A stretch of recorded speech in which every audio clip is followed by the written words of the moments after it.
আজকে চলুন নোফেল একটি চকলেট স্পঞ্জ কেকের রেসিপি আপনাদের সাথে শেয়ার করি। যারা বেকিংয়ের জগতে একদমই নতুন আছেন, এই রেসিপিটি তাদের কিন্তু খুবই উপকারে আসবে। সকল টিপস সহ থাকবে আজকের রেসিপিটি। চলুন রেসিপিটি শুরু করা যাক।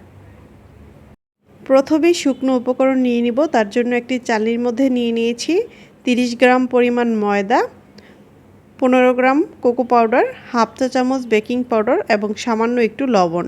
এবার সব কিছুকে খুব ভালো মতন চেলে নিব। চেলে নেওয়া হয়ে গেলে খুব ভালো মতন এগুলোকে মিশিয়ে নিব। চেষ্টা করবেন শুকনো উপকরণগুলোকে 2 থেকে 3 বার চেলে নিতে, এতে কেকটি পারফেক্ট হবে। অপর একটি পাত্রের মধ্যে নিয়েছি 100 গ্রাম পরিমাণ ডিমের সাদা অংশ। ডিম অবশ্যই নর্মাল তাপমাত্রায় থাকতে হবে। এবার বিটার দিয়ে হালকা একটু ফোম করব। যখন এরকম ফুমি ভাব চলে আসবে তখন এর মধ্যে চিনি দিব। প্রথমে কিন্তু চিনিটা দিয়ে ফোম তৈরি করতে যাবেন না, সেক্ষেত্রে কিন্তু ডিমের ফোম হতে অনেক বেশি সময় লাগবে। এখানে 50 গ্রাম পরিমাণ চিনি অল্প অল্প করে দিয়ে ডিমের ম্যারাংটা তৈরি করে নিব। কখনোই ডিমের ম্যারাং তৈরি করার ক্ষেত্রে একবারে চিনি দিয়ে ডিমের ফোম তৈরি করতে যাবেন না।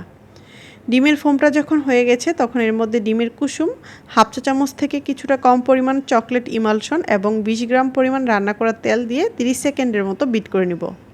এ পর্যায়ে কিন্তু কোনোভাবেই বেশিক্ষণ বিট করা যাবে না। এ পর্যায়ে এখানে যে শুকনো উপকরণগুলো চেলে রেখেছিলাম সেগুলোকে আবারও চেলে 2 থেকে 3 ধাপে এই ডিমের ম্যারাঙের সাথে মিশিয়ে নিতে হবে। কোনোভাবেই কিন্তু একবারে দিয়ে ডিমের ম্যারাঙের সাথে মেশাতে যাবেন না, তাহলে কিন্তু কেকটি একদমই পারফেক্ট হবে না, কেক শক্ত হয়ে যাবে। খুব আলতো হাতে 2 থেকে 3 বার এই ডিমের ম্যারাঙের সাথে শুকনো উপকরণগুলো মিশিয়ে নেবেন। Cake batter ready. এবার কেক মোল্ডে নিয়ে নিব। তার জন্য এখানে 6 ইঞ্চির একটি কেক মোল্ডে হালকা একটু তেল ব্রাশ করে বেকিং পেপার দিয়ে দিয়েছিলাম। এবার সম্পূর্ণ কেক ব্যাটার দিয়ে দিচ্ছি। কেক ব্যাটার রেডি করার পরপর কিন্তু কেকটিকে বেক করে নিতে হবে। কোনো অবস্থায় দেরি করা যাবে না। যদি দেরি করেন তাহলে কিন্তু ডিমের ফোমটা আস্তে আস্তে নষ্ট হয়ে যাবে। এবার কাঠি দিয়ে নেড়েচেড়ে হালকা একটু ট্যাপ করে চলে যাব এটা বেক করতে। তার জন্য আমি ওভেনটিকে 160 ডিগ্রিতে আপ ডাউন হিট অন করে 10 মিনিটের জন্য ফ্রি হিট করে নিয়েছি। 10 মিনিট পর কেক মোল্ডটি বসিয়ে 35 মিনিটের জন্য একদম নিচের তাকে রেখে বেক করে নিয়েছি। আপনাদের কিন্তু আর একটু বেশি সময়ও লাগতে পারে, এক এক ওভেনের তাপমাত্রা কিন্তু এক এক রকম। কেকটি যখন একদম পুরোপুরি ঠান্ডা হয়ে গেছে, কেকটিকে আমি ডিমোল্ড করে 3টি স্লাইস করে নিয়েছি।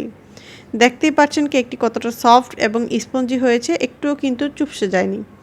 আশা করব আমার রেসিপিটি ভালো লেগেছে।